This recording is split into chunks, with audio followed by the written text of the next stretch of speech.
Hey, what's up, bro? Good to see you. Yeah, good to see you. Been a long time, huh? Yeah.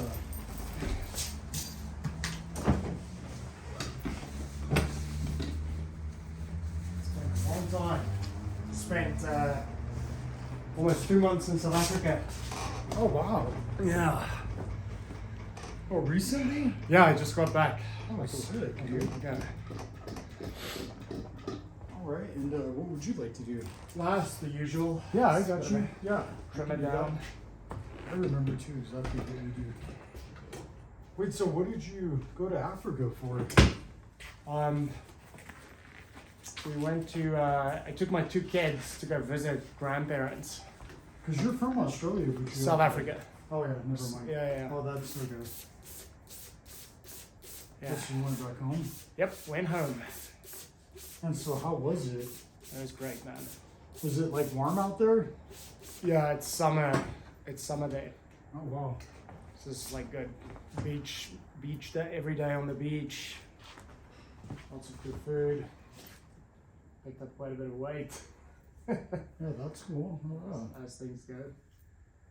Yeah, that means you're eating good. So wow. You know, positive weight too towards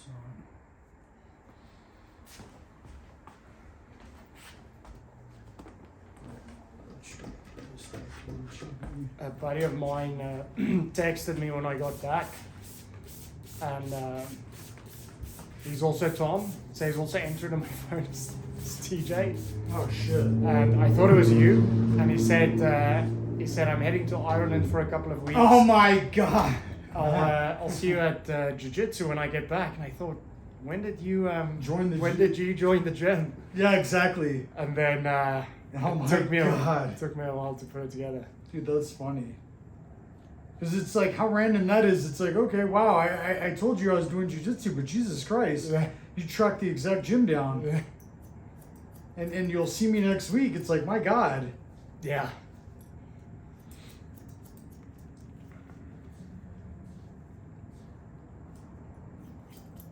Wait, why? Which one are you at? Which jiu-jitsu? The one over on Paseo? Tramway and Oh yeah, Academy. Yeah. Across some of that Albertsons. Yeah. Yeah. It's 5 minutes from the house, so Nice. And what is that? A Gracie Bada? yeah. Cool. It's good fun. It's good fun. I missed it in South Africa. I was in a small town, and there is a Gracie gym in Cape Town. So if you join that particular gym, you can go to any. Gracie in the US. Yeah. Nice. Yeah, and a lot of the guys who train there are like pilots and things of that nature, so they're always on the move. So they train all over. But I was like 4 hours drive from Cape Town, so I wasn't gonna do that. No. It's too much effort. And what are you, a clear belt, or did you get your blue? Clear with some stripes. I should probably. I haven't started back up again, but I should be getting blue in the next couple of months, like in a month or 2. I took lots of breaks in between to interrupt the progression, but it's okay. I'm in no rush. Apparently, it takes a long time. Yeah, I got a buddy that was the first black belt in the state, and I grew up with him. And I took a fight. I took a heavyweight fight. This was a heavy. Oh, you won't be able to.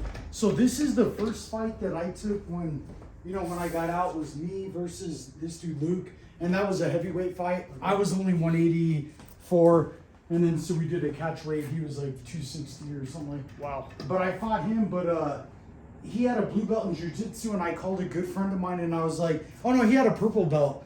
And I said, hey, he goes, who's the guy that you're fighting? And I told him, and you know what, he was, and I told him, oh yeah, he's got a, because I looked him up, and then I said he has a purple belt in jiu-jitsu, and then I guess Adam was all, oh yeah, player, that's a glorified blue belt, or whatever it is. So there was nothing to worry about it. Yeah. But once you're hitting brown, it becomes intense. different. I don't know, dude. GSP was a purple belt, so I still think purple's kind of I've encountered purple belts that pretty good or not. I was like that I was able to hold out against. Oh, nice. So it is a glorified blue belt. But then there's some other purple belts that just like tap me 10 times in 10 minutes. And I got a buddy who's a black belt in Gracie Barra. So it's not like he's not like a black belt in some lame ass fake jiu-jitsu or whatever. It's you know, he's registered and it's not some random jiu-jitsu gym where they like God, I think it took him 12 years to get it. Yeah, that's what I heard. It takes like So 10 years plus to get there. Yeah. I mean, he instructed at the Gracie Barra on Westlake for a long time. What's his name? Adam Oki.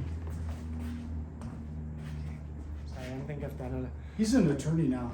Oh, really? You know what I'm saying? We went through a rough life. I was with him when he got shot, fucking in and out of jail. Fucking now he owns his own law firm. I'm doing this. And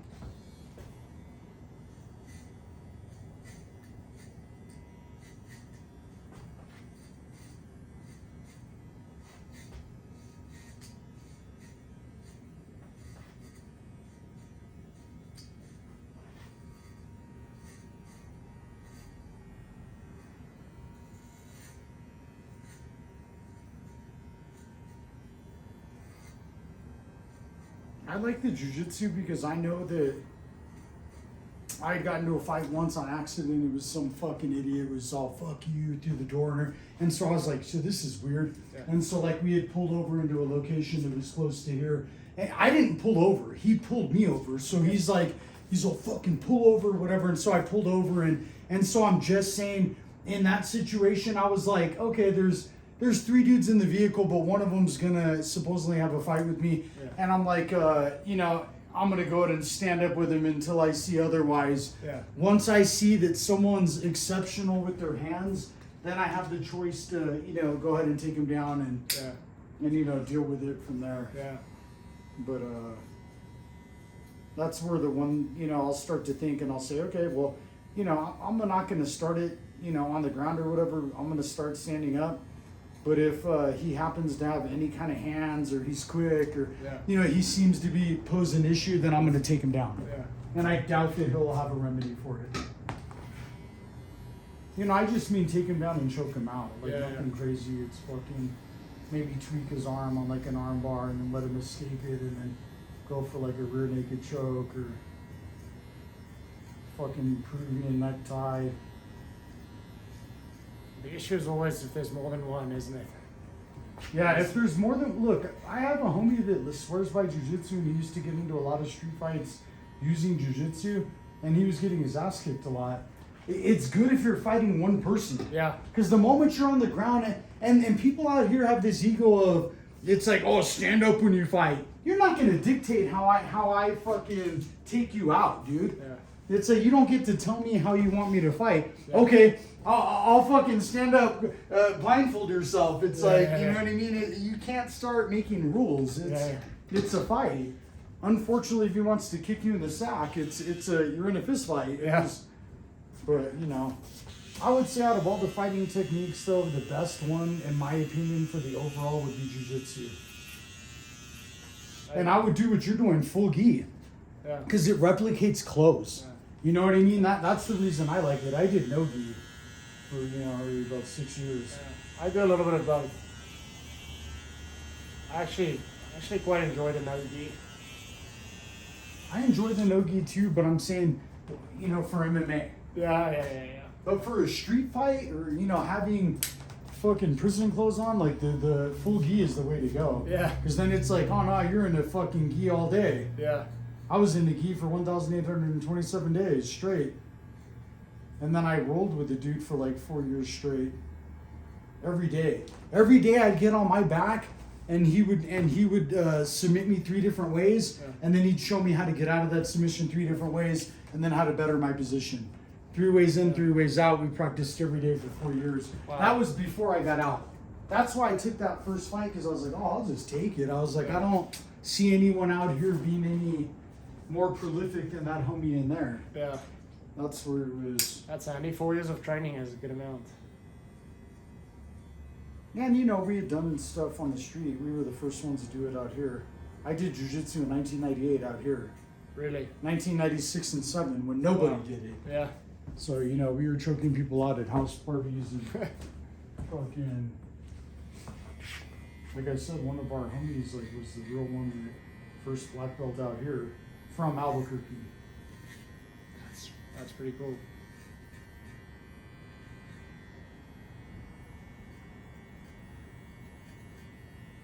Jiu-Jitsu is good to know, like when you're in that type of environment. Yeah, I agree. Yeah, I actually started doing it because I took my kids to go do it. Just because it was another activity that was close to the house. So I took the kids to go do it, and then it looked like fun. So I gave it a try. And it stuck. Well, you have a great build for it. Just seeing like to where how you are, like you probably, you know, longer limbs and everything. I'll be able to get those moves off and flexibility along with strength and. Yeah, I think it's like it kind of reminds me of rugby, in that there's a role for every body type. Like everyone can do it.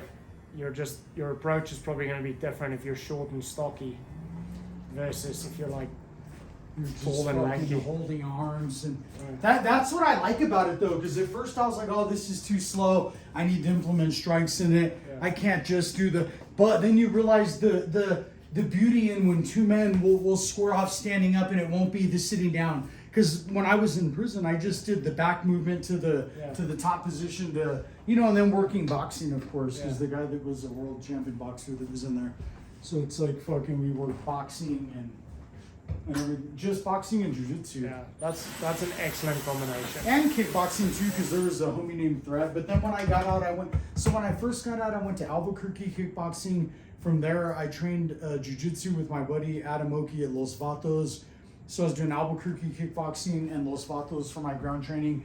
And then I went straight over to Fit once I got felt like I was ready to, with Donald Sanchez, shout out them dudes, and went over there. And then I went to Greg Jackson's, the official camp whenever, you know, it had became world famous or whatever. And that's when I, you know, after having another 4 years out here, or 3 years of training, you know, so a total of 7 years. And then I went to Greg Jackson's, and I would say that Fit was a very hardcore camp, Fit NHB, but I'd say Greg Jackson's was very, very methodical and well thought out and very, very, very, just very professional. You know, and there was, you know, a bunch of fights happening, a bunch of shit going on in there. I lived there when I trained there. Yeah, I remember you said. See, because I'm a weirdo, dude. So for me, when I start, you know, doing something on floor, I get real fucking addicted to it. So it was like, and you know, we were younger and everything. I didn't have a wife, so it's like able to just commit fully. And you know, hey, dude, you want me to throw another feather in the cap? I was also very poor, so I had not a goddamn thing coming in. Yeah. So it was easy for me to go sit over there and train all day. Yeah. You know, hanging out with women that maybe had money or whatever it might have been back then.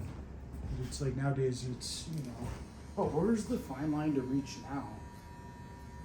When I open up my school, my buddy has a gym. I'm gonna, you know, get that, fuck with him on that and figure out where's there a class where there's some older guys can go that aren't necessarily gonna have a fight, but we want to train at the level of a fighter.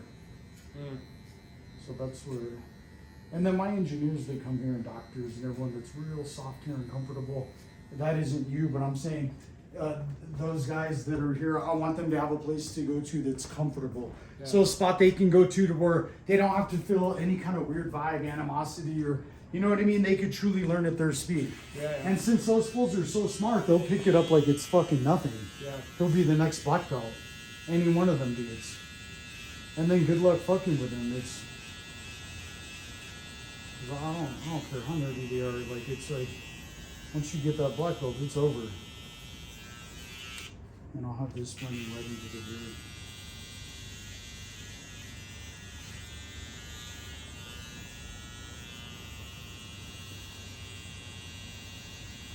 Your ears are gonna get fucked up. That's the only sad part. Yeah, probably not more than Rugby did. Oh, you got cauliflower there from the rugby? Yeah.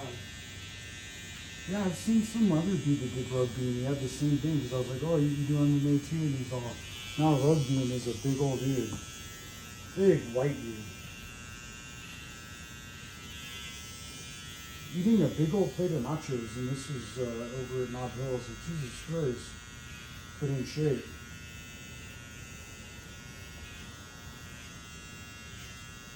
I don't think, brother, you can be as small, that small playing rugby though. Like, I think you have to, I think like, what, is there anyone smaller than you? Yeah. Oh, really? Yeah, Like, with someone my size? Yeah, smaller than you. God damn, that's hard to believe because I just say it's like those big ass fools and it's like you have some tiny ass, you're not allowed to throw a punch or anything, so what do you just, I mean, shit. You catch that ball, you're doing a fucking handoff like a motherfucker. The You're fucking running like hell. Yeah, there are positions where it's to your advantage to be smaller. Yeah, but what more position agile. is that? It's like fucking. Yeah, there are a couple. There are a couple of positions. You kick where the it's ball so that it's like fucking, you know what I mean? Yeah, they definitely see less, like maybe less intense contact, but Well, yeah, you can't have any intense contact at that size. Because even in the UFC, they have weight division. So imagine like rugby, it's like, damn, most of those fools have to stay in shape. Like, you know, buffer shape kind of. yeah, Do they or not? no, they're in good shape. Professional rugby players are in really good shape. Yeah, that's what I figured. Just because, I mean, it's, you have no pads on. You can get fucked up. What is it, like forward lateral or whatever that they do? Like forward lateral movements or... Yeah, you Or they can throw to the side, but you can't throw in front of you or whatever yeah, it you is. can't throw it forward like you do in American football. That's kind of cool. Because then it has a certain, pattern set up. Yeah, you have to get like there's a very clear like defensive line, and Oh, yeah. to get past the defensive line, you can't throw the ball over it. So you kind of got to go through them. You can kick it forward, so that's another way around. But then, you're not guaranteed to get it back because if you kick it over, the defending team, they're probably the ones ending up with the ball. It's an interesting game. And so are you on the rugby team out here? I haven't played in a long time. That's why I'd like to see you in the Jiu Jitsu tournament. That'd be cool. Yeah, I think the last game I played was more than a year ago. See, what I'll do is I'll go play maybe 1 or 2 games a year, Yeah. This looks great. but I can't go do a season. My body won't hold up. And how old are you, brother? 34? Oh, yeah, you're still a youngster, though. That's where I say it's like, no wonder. Yeah. And what, you're already having some issues, or? That's a lifetime of the sport. Oh, yeah. So some of them just come from a long time. Yeah.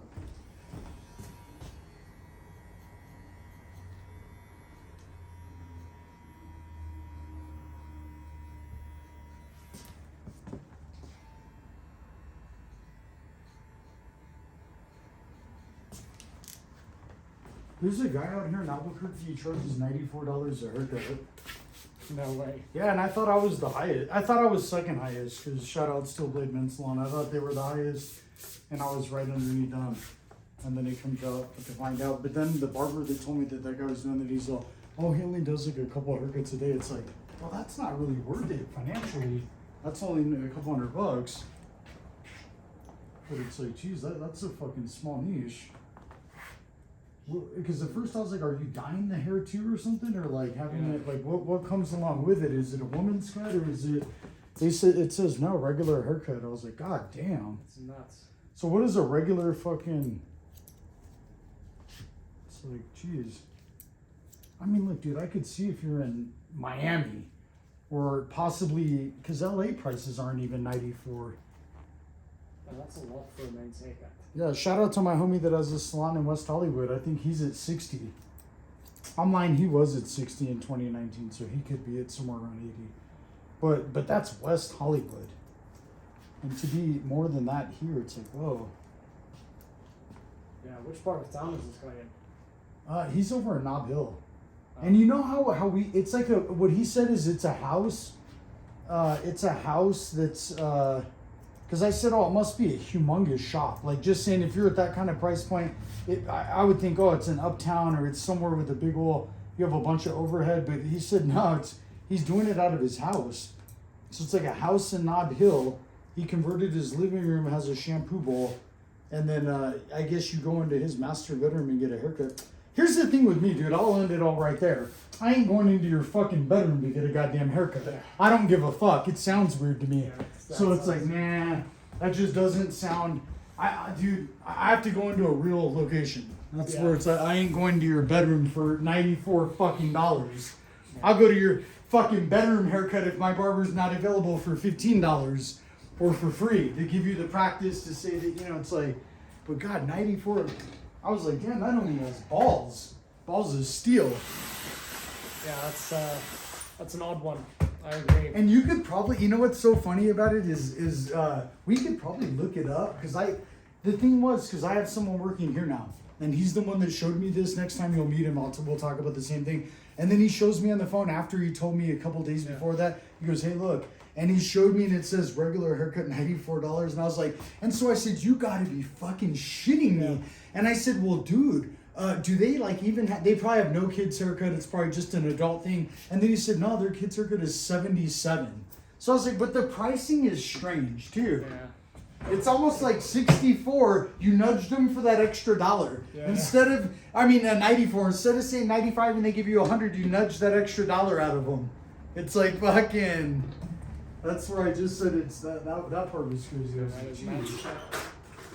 And see, look, we got the inspector came in. So now all of these are new. If I pull something out of here, it's clean. And so this says clean implements.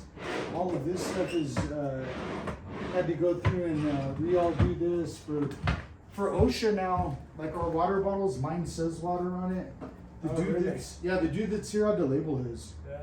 So OSHA requirements and our towels are no longer out. They're in a closed environment. Is it because you have someone else working here also? Or? No, it's because that's part of the state board's requirements. Oh, okay. So we're in compliance every year that same guy said that he's going to be here. And then my razors, because he's all, do you need to dispose of those? He's all, make sure to take them to the sharps place because they incinerate them and they have to write paperwork for you. And the next time he comes in, he's going to check it. So I was like, oh, okay, cool. Is it a special place in town you have to take them? Yeah. Like a medical facility, maybe like wherever that sharps thing is or whatever. You could probably take it to a pharmacy and they could take custody and write you paper that you brought them there or whatever.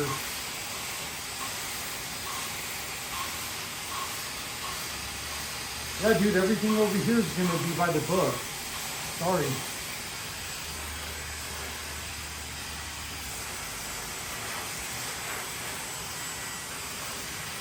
He showed me what the non-compliance looked like. I guess two people came up non-compliant, and it's a big old red letters that say non-compliant across your form.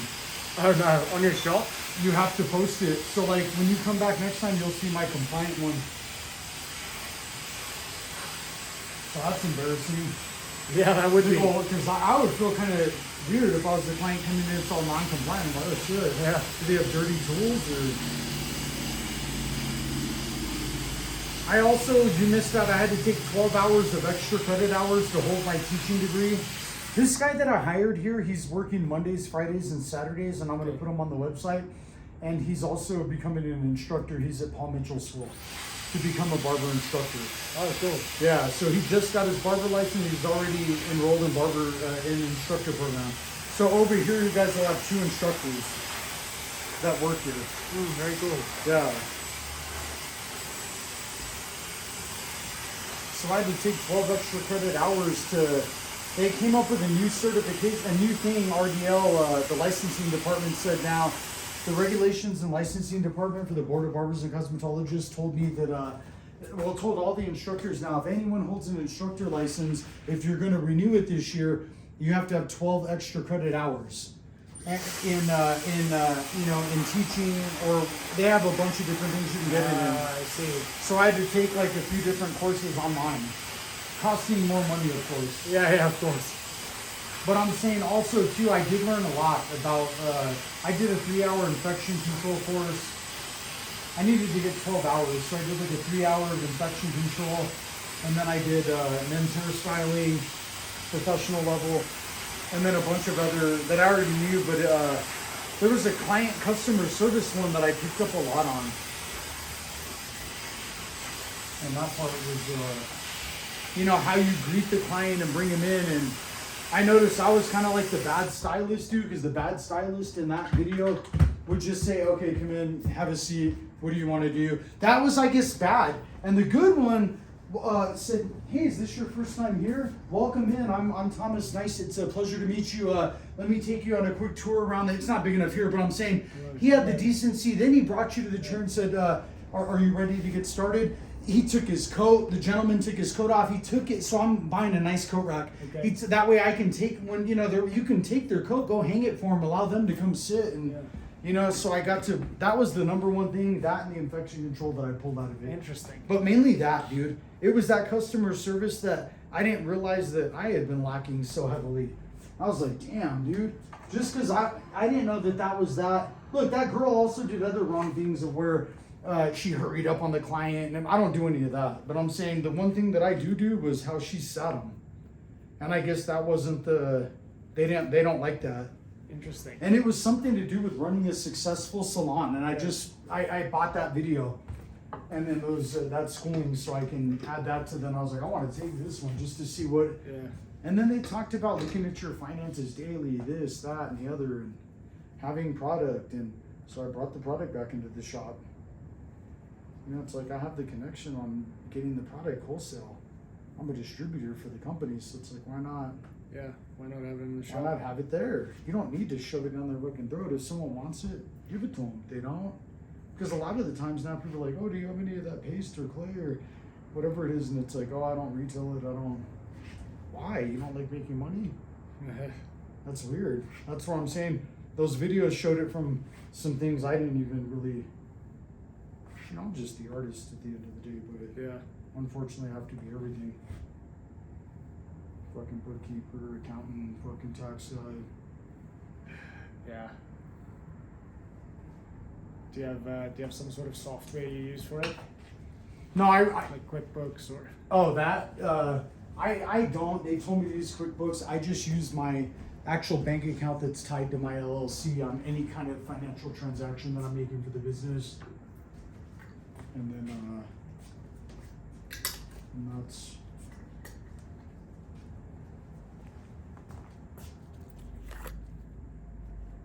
But I mean, you can do QuickBooks. I mean, there's nothing wrong with the QuickBooks.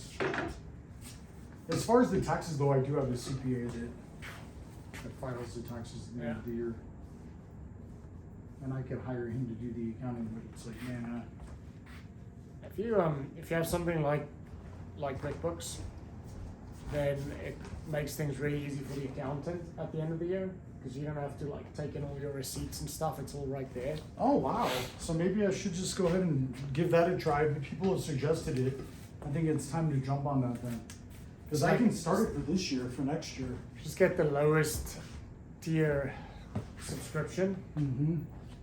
And then, you know, it's like, you hook it up to your bank account and it automatically picks up what was like, you know, what was a regular business transaction, what was something you bought on your like company credit card, what, you know, like what are business expenses and what's not tax deductible, like all those things just happen. I'm gonna lightly trim your eyebrows too. Oh, sure, that looks great, thanks. You like it? Yeah, no, it looks great. Yeah, this one's sick, and I figured the wife will like it and everything will.